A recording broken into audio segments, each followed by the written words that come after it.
Jordan Fringe? Who'd you expect, Peter Pan? You want to eat a hot dog? It sure is one fine day. I said, it sure is one fine day.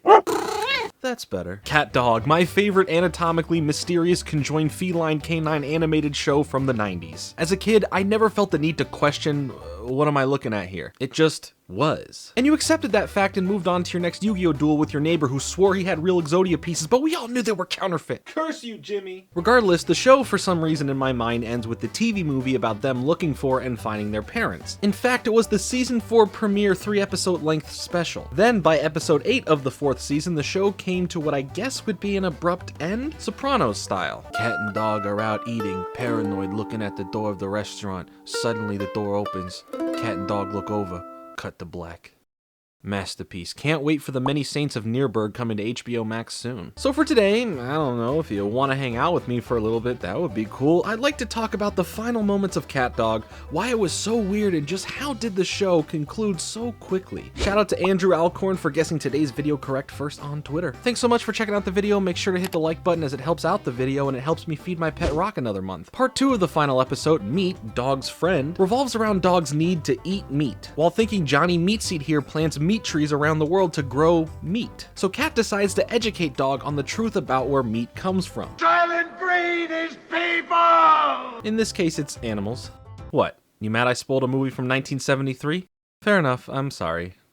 Kind of. Which causes Doggo to freak out about what he's been eating all this time. During the night, Dog is visited by 3 meat ghosts who take him on a self-discovering journey through the error of his meat-eating ways. First, a lederhosen hamburger shows how he was turned into said hamburger. Next, Dog is visited by a chicken taco explaining their story of being turned into food in a rather gruesome and disgusting way. And Dog's final ghost is a New York hot dog telling Dog what's what. And his friend Mervis, a pig, explains that you wouldn't want to eat a friend. Friends don't eat friends. You wouldn't download a car, would you? Wait, what? Dog swears off meat for good while Cat explains Dog's need to eat meat. Then at a trip to the grocery store, Dog won't even let Cat get any fish and goes completely crazy as all the food in the grocery store, vegetables, fruits, you name it, all start coming alive saying that they're friends and friends don't eat friends. Now everything he tries to find as a substitute causes hallucinations of everything being his friend. The visuals while going through Dog's mind are pretty cool here, kind of Chalk Zone-esque, leading to Dog realizing that Cat isn't on the food list. Exclaiming, "You're not my friend, you are my brother," turning into a black and white horror movie where he tries to cook and eat Cat, which is pretty morbid, literally dunking Cat's head into a pot and slamming a microwave on him. And just before he finally cooks him, Johnny Meatseed comes around to plant meat treats right outside the house, totally negating the lessons that Dog was learning and making it seem as if meat doesn't come from his friends.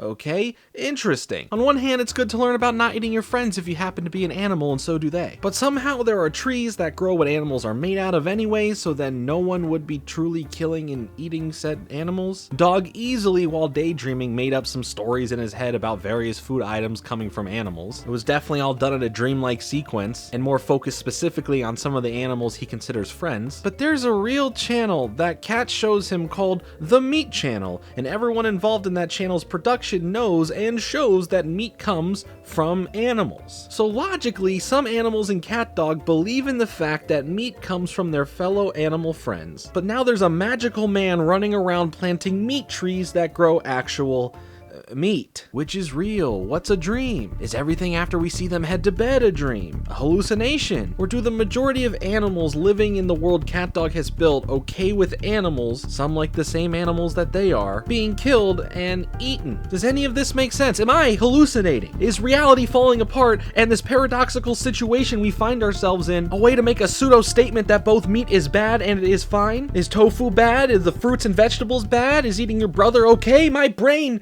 hurts. I'll stick with the CatDog cheese nips. It's totally cheesy. Now, why did CatDog end on this particular note? Why only 8 episodes into the 4th season did Nickelodeon no longer feel like CatDog fit their programming block? Especially with this season being so important with a huge TV movie to start it off attempting to convince you that those were the answers to explain why CatDog is a cat dog. Nope, learned nothing, but I had a good time. Just like school. minus the good time part. CatDog unfortunately had its plug pulled shortly into the 4th season, ending for the biggest and main reason of low viewership. Yeah, Nickelodeon noticed that the show had not been reaching the viewership threshold the network sets for them to give the go-ahead for shows to continue, in which CatDog was not able to get past 25% of that ask. So Nickelodeon took the old yellows over here out back and, well, you know. Now, there are some indicators proving that the show could have ended a long time before it truly ended on television. With the TV movie, which is the starter of season 4, coming out at the end of 2001 following the 3rd season, there was a multiple-year gap between the rest of season 4 ever premiering with those 8 episodes. So it is possible that it was canceled earlier, and these final episodes were just in the can this whole time until they finally decided to release them. They wouldn't have come before the movie, as some of them have consequences based on the movie. So it's an interesting case of this show probably stopping production back in 2001, and Nickelodeon storing the final parts of the series. But to have this be the last note CatDog leaves us on is odd. Not bad, just odd. It sure is in CatDog fashion to be shocking and weird, but to leave us all more confused than ever, and that being the final episode just feels, well, you know what?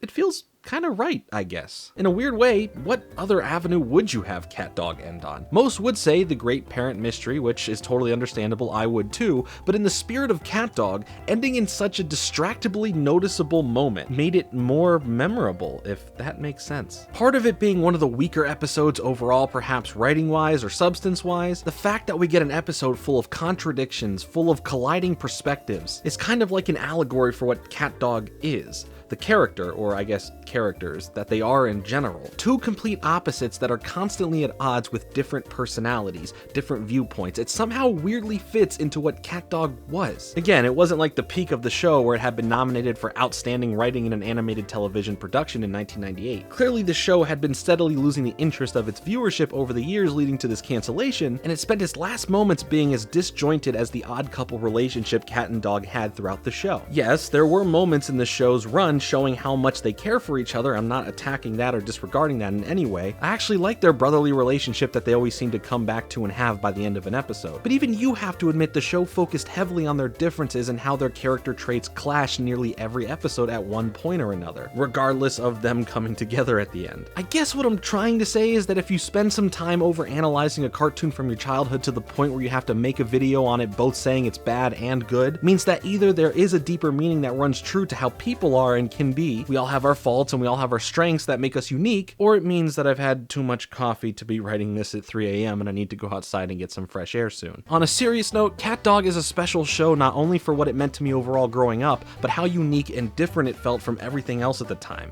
It was weird, it was interesting, and it had charm. The majority of the show produced incredible moments, some creative animation, songs, lessons, and an overall feeling of curiosity for the more zany moments. For some reason, the final episode intrigues me. It's not a great send-off for the fun times the series granted us beforehand. The TV movie really felt like the best send-off they could have given us. And since the show was coming to an end not even halfway through what a usual 20-episode season would offer, it's weird we even saw anything past the movie with viewership on the decline. But in saying that, I still appreciated a few more runs in the park with one of my favorite cartoons. It feels like that final season that botches a great overall show that you still watch because you like the characters and the world built within it, but you just know that it's not as great as it could have been. And now I would love to speak more on CatDog in the future, some episodes that have left an impact on me, the weirder episodes that left me uncomfortable with what I was seeing on the screen, and a lot more that I could discuss. So if that's something you'd like to see, please let me know. Something else I'd like to know, since you've all heard from me, is I want to hear from you in the comments, your thoughts on CatDog, your memories with the show, weird episodes you remember, what you thought about the ending, all of it. Thanks so much for spending some time here with me today. I appreciate it very much. I want to say a huge thank you for 100,000 subscribers.